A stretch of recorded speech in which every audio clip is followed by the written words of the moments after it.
Sud Radio, l'invité politique, Jean-Jacques Bourdin. Notre invité ce matin, Philippe Juvin, qui est député LR des Hauts-de-Seine et chef du service des urgences de l'hôpital Georges Pompidou à Paris. Philippe Juvin, bonjour. Bonjour. Merci d'être avec nous. Vous êtes professeur de médecine. Je vais, évidemment, nous avons beaucoup parlé de la fin de vie, nous avons parlé du trou de la sécurité sociale, des comptes publics, puisque le Premier ministre annonce qu'il va falloir faire des efforts. Ça fait 20 fois qu'il dit la même chose. Philippe Juvin, mais je voudrais commencer simplement. Vous êtes vous regardez ce qui se passe évidemment dans votre service des urgences à Georges Pompidou. Est-ce que vous constatez une arrivée de malades du Covid nouvelle, une recrudescence ou pas ? Non. On a des syndromes grippaux qui sont liés à probablement des tas de virus différents, mais pas plus aujourd'hui qu'il y a un mois. Mais il y a toujours un délai. Vous savez, quand il y a un nouveau virus qui arrive, il faut 15 jours, 3 semaines. Aujourd'hui, non. Nouveau variant, donc vous n'avez pas de signes. Bon, c'est très bien. Philippe Juvin, tant mieux. Oui. Philippe Juvin, la sécurité sociale. Oui. Alors, j'ai lu le rapport de la Cour des comptes et les déclarations de Pierre Moscovici, le président de la Cour des comptes. Il est alarmiste, c'est le moins qu'on puisse dire. C'est pas la première fois, il a raison. Oui, il a raison. Déficit, c'est une alerte. Le dérapage est hors de contrôle, dit la Cour des comptes. On en est à plus de 15 milliards d'euros sur l'année 2024. Ça vous inquiète ? 15 milliards d'euros, et ça sera probablement plus puisque les hypothèses de croissance sont très optimistes. Bien sûr, c'est très inquiétant. Le risque que nous avons, c'est que brutalement, ceux qui nous prêtent de l'argent, puisque tout ça est payé à crédit, disent on ne vous prête plus.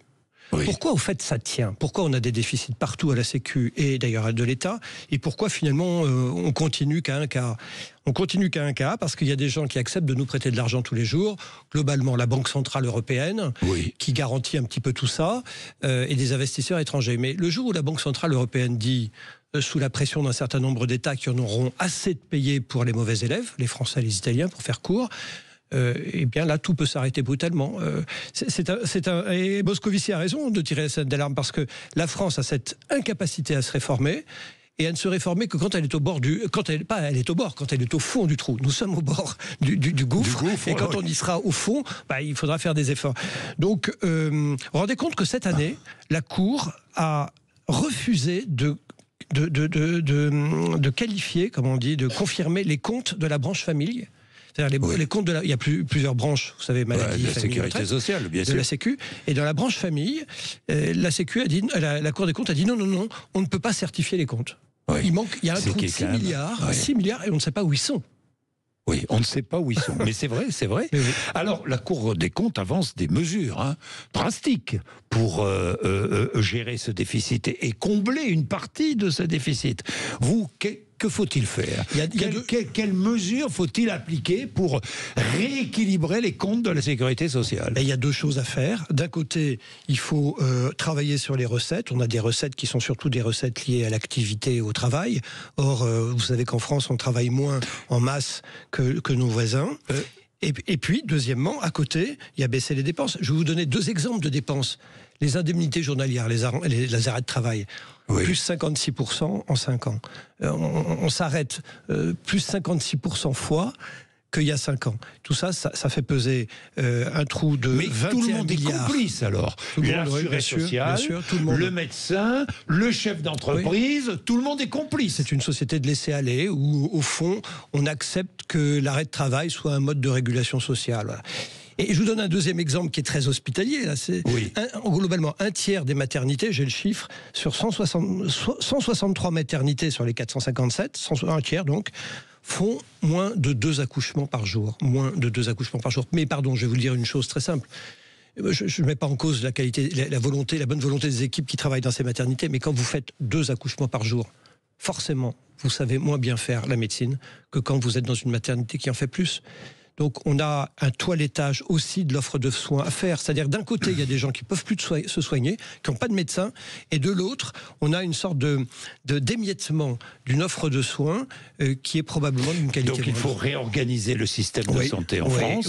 Mais dites-moi, éloigner les patients des grands hôpitaux, Oui, ça implique quoi? Que les patients soient transportés par des taxis. Non, je vous vois venir. Oui. Non, mais plus que ça d'ailleurs. Si je ferme une maternité, il ne faut pas fermer pour fermer. Il faut fermer et probablement la remplacer. Il y a des exemples intéressants. Dans le Loiret, j'ai vu un exemple intéressant par des maisons de naissance où on va vous suivre votre grossesse. Vous n'aurez pas à aller à l'hôpital à 50 km. On va suivre votre grossesse. Il y aura des sages-femmes qui viendront en consultation. Sauf que l'accouchement final ne se fera pas là. Et il faudra aussi prévoir vous transporter, vous héberger pendant quelques jours avant votre accouchement. Bref, tout ça s'organise. Mais si vous voulez, à force de dire on n'y arrive pas, on risque de devoir fermer brutalement. C'est ça qui va se passer en fait. On va fermer brutalement des hôpitaux parce qu'on n'aura pas préparé le coup. Toutes les fraudes aussi, il va falloir lutter contre toutes les fraudes. Bien sûr, les fraudes à la retraite, à l'étranger, ceux qui sont à l'étranger, qui touchent leur retraite, enfin plus ou moins vérifiées, les fraudes à la sécurité sociale, les fraudes, enfin... Une prestation retraite sur 10, une prestation retraite sur 10 est affectée d'une erreur. Une prestation de retraite, c'est la Cour des comptes qui le dit.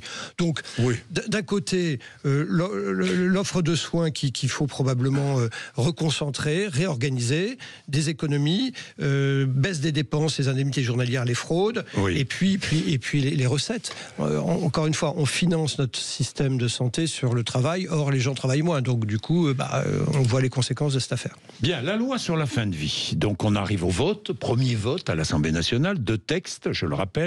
Sur le texte sur les soins palliatifs, il y a consensus, vous voterez évidemment. Oui, même si franchement c'est un texte qui n'apporte pas grand-chose, qui est plutôt de l'incantation, de l'affirmation, qui prétend, et là aussi on revient au problème du financement, qui prétend assurer un financement des soins palliatifs pour 10 ans. En réalité c'est faux, parce que vous comprenez bien que...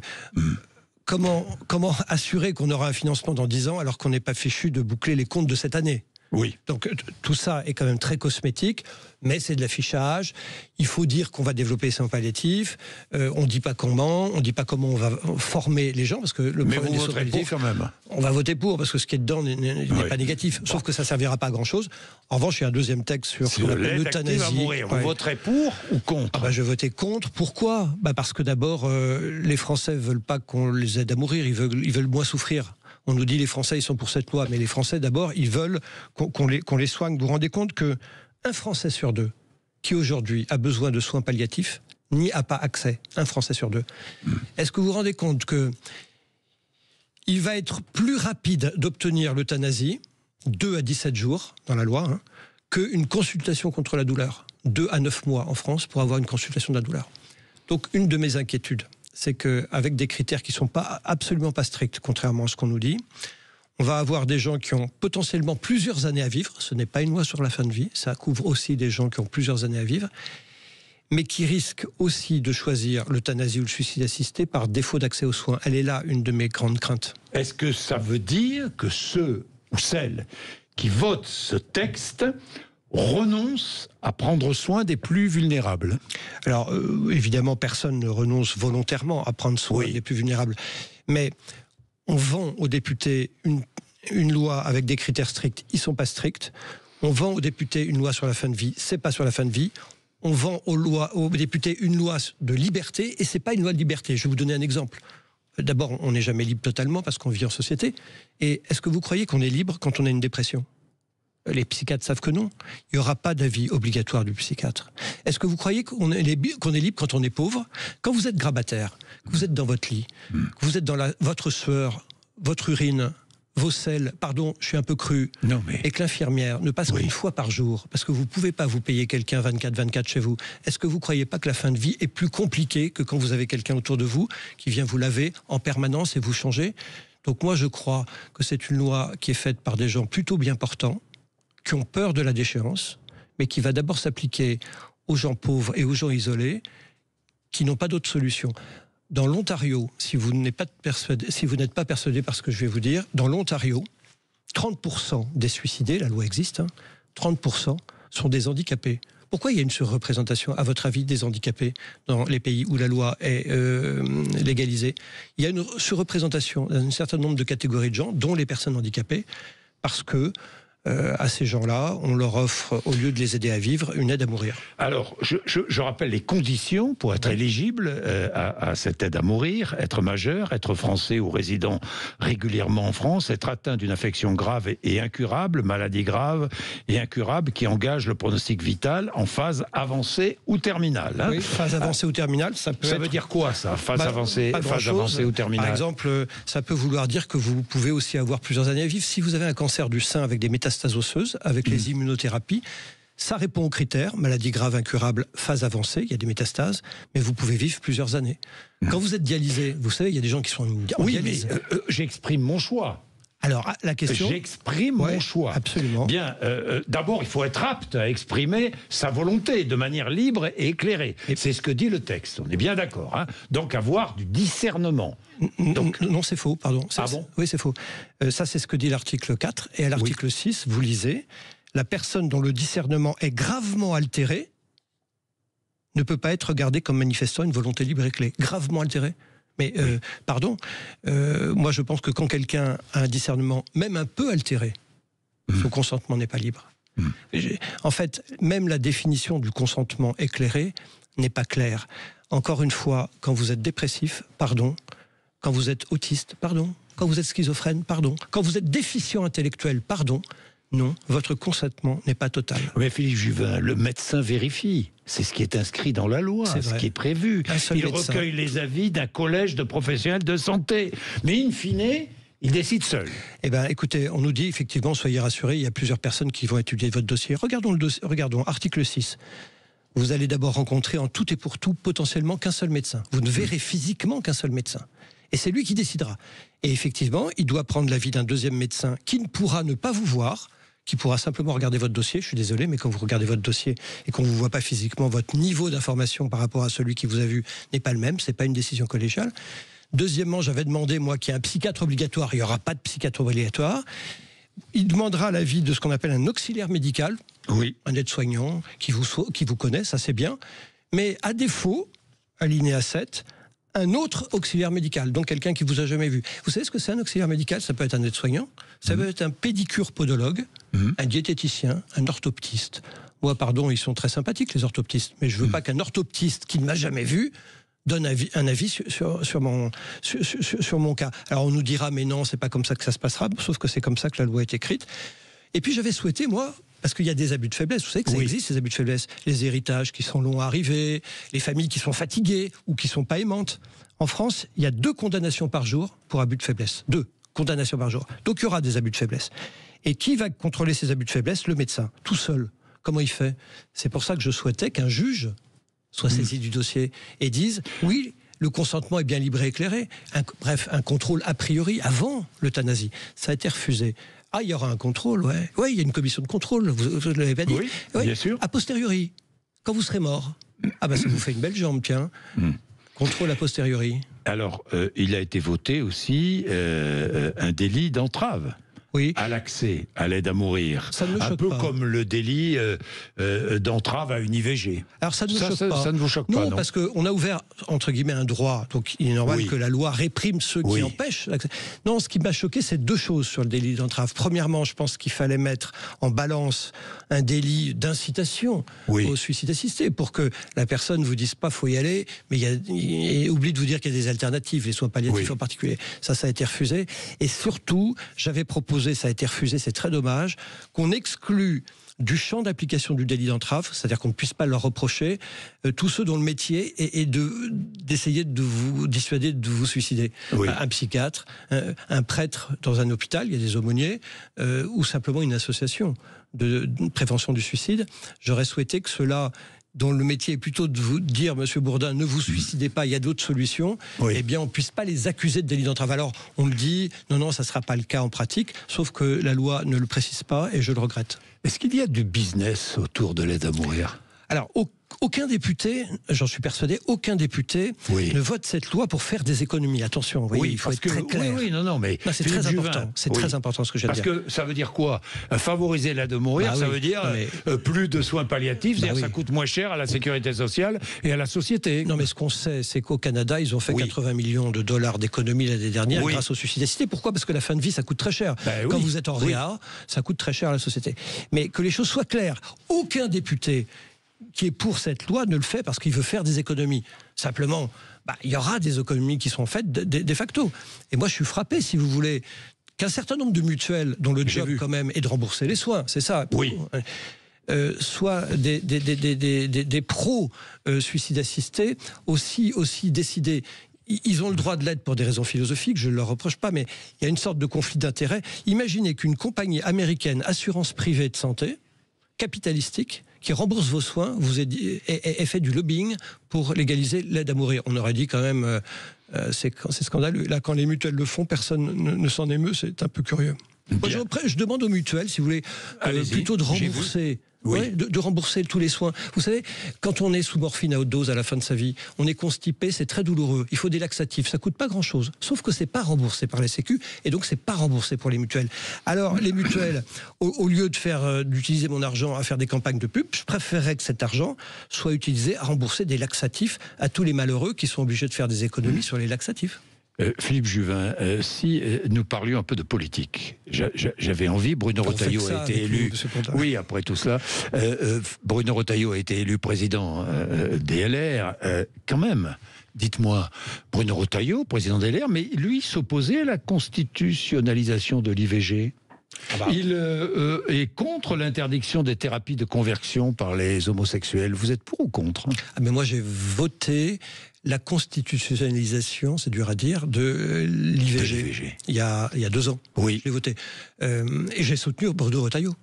Vous avez soutenu Bruno Retailleau. Donc il n'y a pas un peu de contradiction pourquoi différence. Je vais vous dire pourquoi j'ai soutenu Bruno Retailleau. D'abord, je l'ai soutenu parce qu'il est membre du gouvernement. Oui. Et pourquoi les Républicains ont un peu plus d'oxygène aujourd'hui? C'est que nous participons à l'action gouvernementale parce que les Français en ont assez des hommes politiques qui font du commentaire. Ils aiment moi, c'est ma thèse. Depuis 2 ans, d'ailleurs, je soutenais ici à ce micro qu'il fallait que les Républicains aillent au gouvernement. Je me souviens. Exactement, j'étais un des seuls d'ailleurs dans le camp à le dire à l'époque. Pourquoi? Parce que on est crédible aujourd'hui en France, je crois, vis-à-vis des Français, que si on prend des risques et qu'on exerce des responsabilités. Donc c'est la première raison pour laquelle j'ai voté pour Retailleau. Et il y a une deuxième raison, qui est, je pense que le temps des gens sérieux est revenu. C'est-à-dire les TikTokers, les Instagrammeurs, on en a assez. Ceux qui font que de la com, on en a assez. Retailleau, vous pensez à qui, là? Mais Retailleau, on aime ou on n'aime pas, mais c'est un type sérieux qui connaît des dossiers et qui travaille sur le fond. En fait, si je comprends bien, il y a 2 hommes importants à droite aujourd'hui, c'est Édouard Philippe et Bruno Retailleau, quoi. On verra qui sort. Non mais franchement, Édouard Philippe, je suis très tranquille. Édouard Philippe, si vous voulez, il a essé de me faire battre aux élections législatives. Je peux en dire. C'est pour ça que je vous posais la question. Je peux en dire. Donc je peux en dire facilement du bien. Oui. C'est un type bien. Il a été Premier ministre, il a des responsabilités. La question, c'est que il est normal et c'est sain qu'il y ait une compétition. On disait Édouard Philippe. Avec une primaire.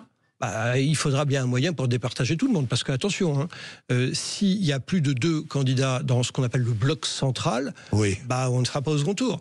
Et d'ailleurs, quand je dis 2, c'est très optimiste, parce que quand vous regardez la liste, on peut se retrouver à 10.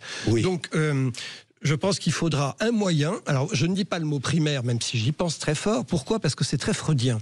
À droite, depuis qu'on a eu ces 2 primaires qui nous ont pas porté chance, les gens disent regardez, c'est à cause de la primaire qu'on a perdue. Moi, je pense pas du tout que ça soit à cause de la primaire qu'on a perdue. La primaire de 2016 avait d'ailleurs été un très grand succès. Participé à la dernière primaire. Et celle de 2016 avait été un très grand succès.